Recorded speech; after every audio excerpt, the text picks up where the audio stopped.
तो चलिए अब डिस्कस करते हैं इस टॉपिक से मॉडल 8, जिसमें हम कुछ पजल्स डिस्कस करेंगे। कई पजल्स ऐसे होते हैं जिन्हें हम एलसीएम एंड एचसीएफ के कॉन्सेप्ट्स यूज करके बहुत इजीली सॉल्व कर सकते हैं। तो इन्हीं कुछ पजल्स के एग्जांपल्स को हम डिस्कस करेंगे मॉडल 8 में। देखते हैं फर्स्ट एग्जांपल क्या है।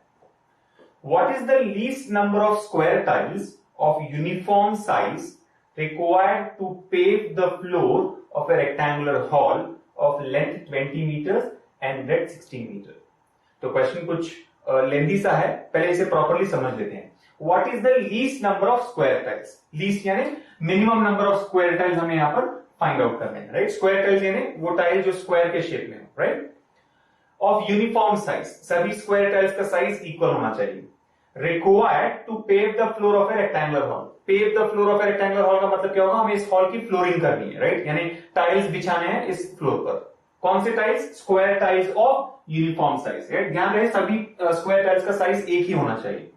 और इस रेक्टेंगुलर हॉल के डायमेंशंस दिए गए हैं, लेंथ है 20 मीटर्स एंड ब्रेड्थ है 16 मीटर्स।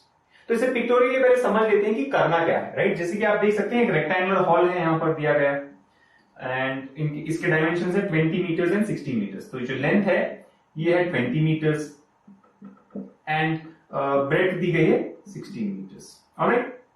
ब्रेड्थ है 16 मीटर्स। अब हमें इस रेक्टेंगुलर हॉल की फ्लोरिंग करनी है। फ्लोरिंग करनी है स्क्वायर टाइल्स यूज करके, राइट। स्क्वायर टाइल्स यूज करेंगे यूनिफॉर्म साइज की, यानी ऐसा नहीं है कि हमने एक स्क्वायर टाइल यूज किया जिसकी साइड 4 मीटर्स हो एंड दूसरा स्क्वायर टाइल यूज किया जिसकी साइड 8 मीटर्स हो, राइट। सभी स्क्वायर टाइल्स यूनिफॉर्म साइज के होने चाहिए, या तो सारे 4 मीटर्स के होंगे या फिर 8 मीटर्स के। यानी स्क्वायर टाइल का साइड में बता रहा हूं, राइट। जैसे आप एक स्क्वायर टाइल ले लें, ये साइड इक्वल होनी चाहिए सभी स्क्वायर टाइल्स की, राइट। अब इंपॉर्टेंट पॉइंट ये है कि हमें least number of square tiles चाहिए, यानी कम से कम स्क्वायर टाइल्स हमें यूज करके इसकी फ्लोरिंग कंप्लीट करनी है। सी पॉइंट है कि अगर मान ले ये फ्लोर ही स्क्वायर के शेप में होता है, यहां पर तो जो हॉल है रेक्टेंगुलर हॉल है, राइट, रेक्टेंगल के शेप में। लेकिन अगर मान ले ये हॉल स्क्वायर के शेप में होता जिसकी साइड 20 थी एंड ब्रेड भी 20, लेंथ एंड ब्रेड दोनों इक्वल है, राइट। स्क्वायर यानी क्या, सभी साइड्स इक्वल होंगे। तो अगर लेंथ भी 20 एंड ब्रेड भी 20 होती तब हम क्या करते हैं, एक ही टाइल यूज कर लेते, एक ही टाइल यूज कर लेते स्क्वायर जिसका शेप है एंड उस टाइल की साइड होती 20। सो एक ही टाइल फिट करके हम इसकी फ्लोरिंग कंप्लीट कर पाते हैं। लेकिन यहां पर वैसा नहीं हो सकता है, क्योंकि अगर हम 20 मीटर की साइड वाला स्क्वायर टाइल यूज करेंगे तो यहां पर आकर उसे हमें कट करना होगा, यानी वो एक रेक्टेंगुलर टाइल बन जाएगा, हमें चाहिए स्क्वायर टाइल। सिमिलरली अगर आप 16 मीटर्स वाली साइड की टाइल यूज करें तो क्या होगा, 16 मीटर्स की अगर स्क्वायर टाइल यूज करते हैं तो ब्रेड्थ तो कंप्लीटली कवर हो जाएगी लेकिन लेंथ कंप्लीटली कवर नहीं हो पाएगी, राइट। क्या होगा, 16 मीटर्स की अगर आप स्क्वायर टाइल यूज करते हैं तो मे बी यहां तक शायद आप इस फ्लोर को कवर कर सके, इस पोर्शन को कवर कर सके, राइट। ये मान लेते हैं 16 है यहां पर। अब ये जो बचा हुआ डायमेंशन है ये 4 मीटर्स। अब इस 4 मीटर्स में हम फिर से स्क्वायर टाइल यूज नहीं कर सकते हैं। हाँ, स्क्वायर टाइल्स यूज कर सकेंगे लेकिन हमें सेम स्क्वायर टाइल यूज करनी होगी यूनिफॉर्म साइज की। तो क्या होगा, कुछ पोर्शन कट करना पड़ेगा टाइल। सो बेसिकली पॉइंट ये है कि 20 मीटर्स की स्क्वायर टाइल हम नहीं ले सकते हैं क्योंकि उसे कट करना होगा। 16 मीटर्स की स्क्वायर टाइल भी नहीं ले सकते हैं क्योंकि वो भी कट हो जाएगी इस केस में। अगर दोनों डायमेंशन इक्वल होते 20-20 तब एक ही टाइल यूज कर लेते, या फिर दोनों अगर 16-16 होते तब हम एक स्क्वायर टाइल लेते जिसकी साइड हो 16 मीटर्स एंड उसी एक टाइल से लेकर इस कंप्लीट हॉल को कवर कर ले। लेकिन वैसा पॉसिबल नहीं है, तो अब क्या करेंगे यहां पर हम। सी इंपॉर्टेंट पॉइंट ये है कि जो भी स्क्वायर टाइल हम ले, बेसिकली अगर आप देखें इसे अगर हम फिल करते हैं, राइट, स्क्वायर टाइल्स के, तो कैसा लगेगा ये फ्लोर, कुछ इस तरह से रिप्रेजेंट कर सकेंगे, राइट।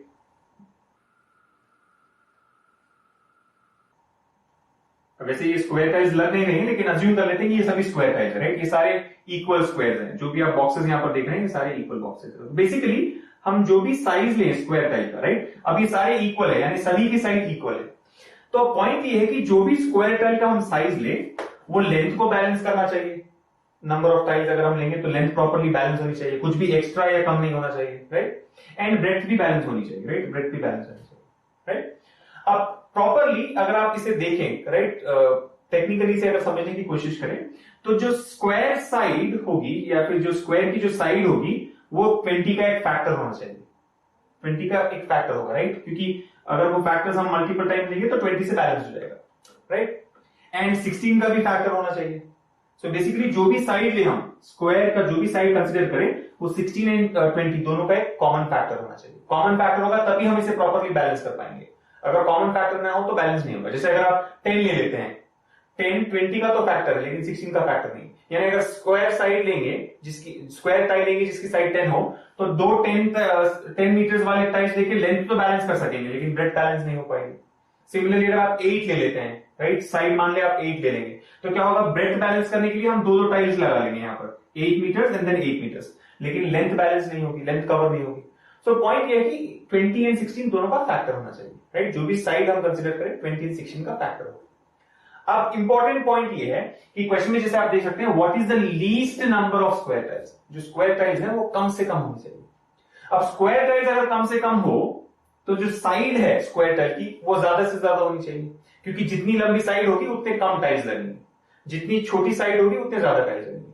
हमें कम से कम टाइल्स चाहिए, यानी ज्यादा से ज्यादा साइड होनी चाहिए, मैक्सिमम साइड होनी चाहिए, यानी जो भी स्क्वायर टाइल का हम साइड कंसिडर करें वो मैक्सिमम फैक्टर होना चाहिए 20 एंड 16 का।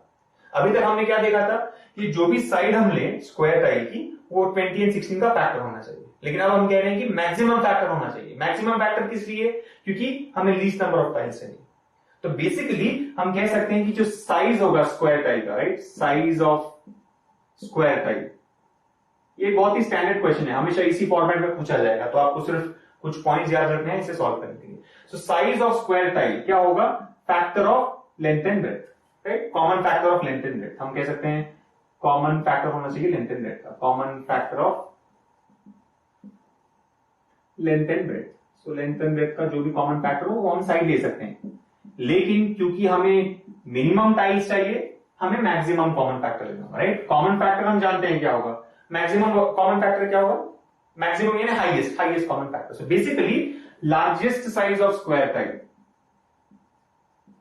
Largest side of square tile क्या होगी? HCF of length and breadth. तो ये बहुत इंपॉर्टेंट पॉइंट है, हमें लार्जेस्ट साइड वाली स्क्वायर टाइल चाहिए। कैसे फाइंड आउट करेंगे side? HCF of length and breadth, यानी साइड, लार्जेस्ट साइड क्या हो जाएगी? HCF ऑफ लेंथ, लेंथ है 20 एंड ब्रेथ है 16, यानी इसका हमें हाईएस्ट कॉमन फैक्टर लेना है। हाईएस्ट कॉमन फैक्टर 20 एंड 16 का आएगा 4 मीटर। तो बेसिकली अगर लेंथ 20 मीटर्स हो एंड ब्रेथ 16 मीटर्स हो तो जो स्क्वायर टाइल हम यूज करेंगे उसका साइज 4 मीटर्स होना चाहिए। साइज यानी उसकी साइड का लेंथ 4 मीटर्स होना चाहिए। सो 4 मीटर्स की टाइल हम यूज करेंगे। 4 मीटर्स स्क्वायर टाइल है तो सारे डायमेंशन इक्वल होंगे, राइट, चारों साइड इक्वल होंगे 4 मीटर्स। तो ये हो गया एक स्टेप। लेकिन क्वेश्चन में हमें साइड का साइज नहीं पूछा गया है, हमें क्वेश्चन में पूछा गया है what is the least number of square tiles, कितने टाइल्स लगेंगे, right, number of square tiles. Number of square tiles कैसे फाइंड आउट करेंगे? ध्यान रहे, number of square tiles equal to area of rectangle divided by area of square tile, right, area of rectangle by area of square tile. So ये एक important point है, जो number of tiles है वो find out करने के लिए हमें एरिया ऑफ रेक्टेंगल को एरिया ऑफ स्क्वायर से डिवाइड करना पड़ेगा। रेक्टेंगल यानी जो रेक्टेंगुलर वॉल हमें दिया गया है, एंड स्क्वायर क्या होगा? जो स्क्वायर साइड हमने कंसीडर किया, राइट, स्क्वायर टाइल ले सकते हैं, राइट। सो इस क्वेश्चन का आंसर होगा number of tiles, number of tiles is equal to area of rectangle. Area of rectangle क्या होता है? लेंथ इंटू ब्रेथ, यानी 20 into 16 divided by area of square tile. हम जानते हैं कि स्क्वायर टाइल की साइड 4 मीटर्स है। अगर साइड 4 मीटर हो तो एरिया कितना होगा? 4 स्क्वायर, राइट। साइड कितना होता है, एरिया कितना होता है स्क्वायर का? S स्क्वायर, सो 4 स्क्वायर। इसे सॉल्व करेंगे, सो 4 स्क्वायर एंड 16 कैंसिल हो जाएंगे, बचेगा क्या? 20। सो इस क्वेश्चन का आंसर है 20। तो बेसिकली 2 इंपॉर्टेंट पॉइंट्स है, एक तो of course number of square tiles होंगे area of rectangle by area of square tile, लेकिन उससे भी इंपॉर्टेंट पॉइंट ये है कि largest side of square tile हम कैसे फाइंड आउट करेंगे? हमें HCF लेना होगा लेंथ एंड ब्रेथ का, ऑलराइट। लार्जेस्ट इसीलिए क्योंकि हमें मिनिमम नंबर ऑफ टाइल्स है, राइट, ध्यान रहे हम minimum number of square tiles find out कर रहे हैं। Minimum number of square tiles के लिए हमें मैक्सिमम साइड वाली स्क्वायर टाइल चाहिए होगी, और वो मैक्सिमम साइड हम कैलकुलेट कर सकते हैं highest common factor length and breadth का लेके, राइट, क्योंकि डेफिनेटली जो भी साइड हम कंसीडर करें वो लेंथ एंड ब्रेथ का फैक्टर होना चाहिए, और मैक्सिमम फैक्टर हम इसलिए ले रहे हैं, मैक्सिमम कॉमन फैक्टर हम इसलिए ले रहे हैं क्योंकि हमें मिनिमम टाइल्स चाहिए। तो ये 2 इंपॉर्टेंट पॉइंट्स है, largest side of the square tile HCF of length and breadth, and number of square tiles is area of rectangle divided by area of each square tile, right. So आपको 2 questions पूछे जा सकते हैं इसी concept पर, या तो वो नंबर ऑफ टाइल्स पूछेंगे, मिनिमम नंबर ऑफ टाइल्स, तो हमें ये करना है, राइट, इस स्टेप तक करना है। कई बार क्वेश्चन में what will be the largest possible side of the square tile पूछा जाएगा, यानी क्या लार्जेस्ट साइज की टाइल हम कंसिडर कर सकते हैं, स्क्वायर टाइल कंसिडर कर सकते हैं। तब हम क्या करेंगे, इसी पॉइंट पर इस क्वेश्चन को स्टॉप कर देंगे, राइट, सॉल्यूशन को स्टॉप कर देंगे। Highest common factor of length and width, जो भी क्वेश्चन हो दोनों में से आपको इसे फॉलो करना है। और जैसे मैंने बताया स्टैंडर्ड फॉर्म है, राइट, ये क्वेश्चन बहुत ही पॉपुलर है, कई कॉम्पिटिटिव एग्जाम्स में पूछा जा चुका है। बस आपको ये पॉइंट्स याद रख के इसे सॉल्व करना है। तो चलिए अब डिस्कस करते हैं मॉडल 8 से example 2। 3 bells ring at regular intervals of 3 minutes, 4 minutes and 8 minutes respectively. At what time will all the 3 bells ring together if all start ringing from 10 a.m. onwards? Options है 10:15 a.m., 10:30 a.m., 10:24 a.m., 11 a.m. या फिर fifth option 10:36 a.m. तो बहुत ही interesting question है। क्या दिया गया है, 3 bells हैं, राइट, 3 bells हैं जो रेगुलर इंटरवल्स पर बजती है, right. 3 bells ring at regular intervals, यानी इक्वल इंटरवल्स के बाद ये एक एक करके बजेंगी। सो जो फर्स्ट बेल है वो 3 मिनट्स के इंटरवल्स पर बजेगी, सेकेंड बेल 4 मिनट्स के रेगुलर इंटरवल्स पर एंड थर्ड बेल 8 मिनट्स के रेगुलर इंटरवल्स पर बजती रहेगी। Eight what time will all the 3 bells ring together, यानी अब ये किस टाइम पर एक साथ बजेंगी तीनों भी, if all start ringing from 10 a.m. onwards। तीनों 10 a.m. यानी सुबह 10 बजे तीनों एक साथ बजेगी। अब इसके बाद ये तीनों बेल्स फिर से कब एक साथ बजेंगी, राइट। इंपॉर्टेंट है कि 3 अलग अलग बेल्स हैं जो कि 3 अलग अलग रेगुलर इंटरवल्स पर बजती रहती हैं। तो ये किस टाइम पर एक साथ बजेंगी ये हमें फाइंड आउट करना है, राइट। तो बेसिकली अगर आप देखें B1, B2 एंड B3, हम मान लेते हैं ये 3 बेल्स। अब इनके रेगुलर इंटरवल्स का पैटर्न देख लेते हैं। जैसे कि फर्स्ट बेल है जो 3 मिनट्स के इंटरवल्स पर बजती रहेगी, तो सबसे पहले 3 मिनट्स के बाद बजेगी, फिर 6 minutes, 9 minutes, 12 minutes, 15 minutes, 18 minutes and so on. जो सेकेंड बेल है वो 4 मिनट्स के इंटरवल्स पर बजती है, राइट। सो सबसे पहले 4 मिनट्स के बाद बजेगी, फिर 8 minutes, 12 minutes, 16, 20, 24, 28 and so on. And third bell बजती है 8 मिनट्स के इंटरवल्स पर। तो क्या होगा, 8 मिनट्स के बाद फिर 16 minutes, 24 minutes, 32 minutes, 40 minutes and so on, ये बजती रहेगी, राइट। सो ये वो टाइम्स हैं जब ये बेल्स रेस्पेक्टिवली बजेंगे, राइट। जो फर्स्ट बेल है 3rd मिनट में बजेगी, फिर 6 मिनट, फिर 9th मिनट, फिर 12 मिनट, क्योंकि ये 3 मिनट्स के रेगुलर इंटरवल में बजती है। Similarly second bell 4, 8, 12, 16 and so on, and third bell है 8, 16, 24। हमें ये फाइंड आउट करना है कि at what time will all the 3 bells ring together, एक साथ ये कब बजेंगी। सो बेसिकली अगर आप देखिए इन इंटरवल्स में से या ये जो टाइम्स हैं इनमें से हमें कॉमन टाइम फाइंड आउट करना है। हम कह सकते हैं इस टाइम पर ये तीनों एक साथ बजेंगे।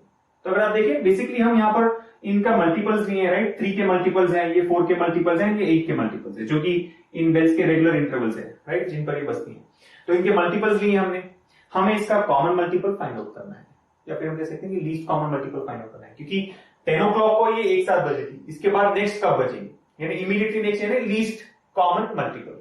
सो बेसिकली इस क्वेश्चन को सॉल्व करने के लिए हम लेंगे एलसीएम। एलसीएम किसका, जो टाइम इंटरवल दिए गए उनका, 3, 4 एंड 8, 3, 4 एंड 8।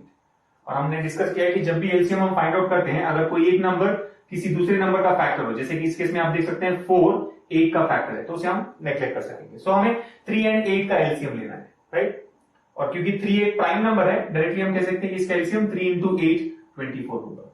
सो अब पॉइंट ये है कि 24 मिनट्स के बाद ये तीनों बेल्स एक साथ बजेंगे, क्योंकि 24 3 मिनट्स के मल्टीपल्स में भी आता है, 4 के मल्टीपल्स में भी आता है, 8 के मल्टीपल्स में भी आता है। सो हम क्या करेंगे, हमें ये नहीं पूछा गया कि कितने मिनट्स के बाद ये एक साथ बजेंगे, हमें ये पूछा गया कि किस टाइम पर ये बजेंगे एक साथ, और इनिशियली 10 o'clock को ये एक साथ बजेंगे। सो रिक्वायर्ड आंसर इस क्वेश्चन का क्या होगा, 10 AM प्लस 24 मिनट्स, क्योंकि 24 मिनट्स बाद ये एक साथ बजेंगे। सो इसका आंसर हो जाएगा 10:24 AM, जो कि ऑप्शंस में थर्ड ऑप्शन है। तो ऐसे आप इस क्वेश्चन को सॉल्व कर सकते हैं। तो बेसिकली अगर आप देखें, हमें ये डिसाइड करना होता है, एग्जाम्पल 1 और एग्जाम्पल 2 को आप देख के समझ सकते हैं कि कॉन्सेप्ट क्या है, एलसीएम या फिर एचसीएफ। एग्जाम्पल 1 में हमने एचसीएफ का कॉन्सेप्ट यूज किया था, हमें कॉमन फैक्टर लेना था दोनों मेजरमेंट्स का, राइट, हाईएस्ट कॉमन फैक्टर, और यहां पर हम एलसीएम ले रहे हैं, लीस्ट कॉमन मल्टीपल। सो सबसे पहला पॉइंट ये है कि हमें ये डिसाइड करना है एलसीएम यूज करेंगे या फिर एचसीएफ,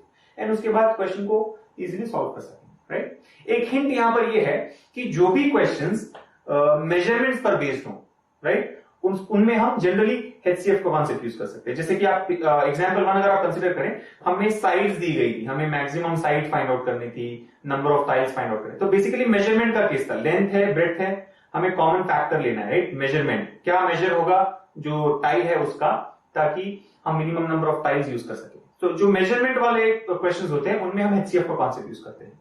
और इस केस में अगर आप देखें, जो रेगुलर टाइम इंटरवल्स वाले केसेस होते हैं उनमें हम LCM यूज करते हैं। जैसे कि आप देखते हैं कि 3 बेल्स हैं, रेगुलर टाइम इंटरवल्स पर बज रहे हैं, तो इनमें हम LCM यूज करेंगे। एक और एग्जांपल अगर देना हो तो कई बार क्वेश्चंस में पूछा जाता है कि 3 पर्सन हैं जो एक सर्कुलर ट्रैक पर जॉगिंग कर रहे हैं। अब फर्स्ट पर्सन 3 मिनट्स में एक राउंड कंप्लीट कर सकेगा, सेकंड पर्सन 4 मिनट्स में, एंड थर्ड पर्सन 8 मिनट्स में। सो बेसिकली ईच पर्सन को एक अपना टाइम लगेगा एक राउंड कंप्लीट करने के लिए। तो तीनों ने एक साथ भागना शुरू किया, जॉगिंग करना शुरू की।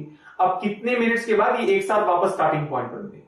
तो यहां पर हम क्या करेंगे, 3, 6, 9 ये हो जाएंगे फर्स्ट पर्सन के टाइम्स, सेकंड पर्सन के टाइम्स होंगे 4, 8, 12 जैसे हमने यहां पर देखा, एंड थर्ड पर्सन के 8, 16, 24। अब जो भी कॉमन टाइम आता है उसे हम आंसर ले लेंगे। तो बेसिकली देखें, अगर आप जो रेगुलर इंटरवल्स पर बेस्ड क्वेश्चंस होते हैं उनमें हम LCM अप्लाई करके क्वेश्चंस को सॉल्व करेंगे।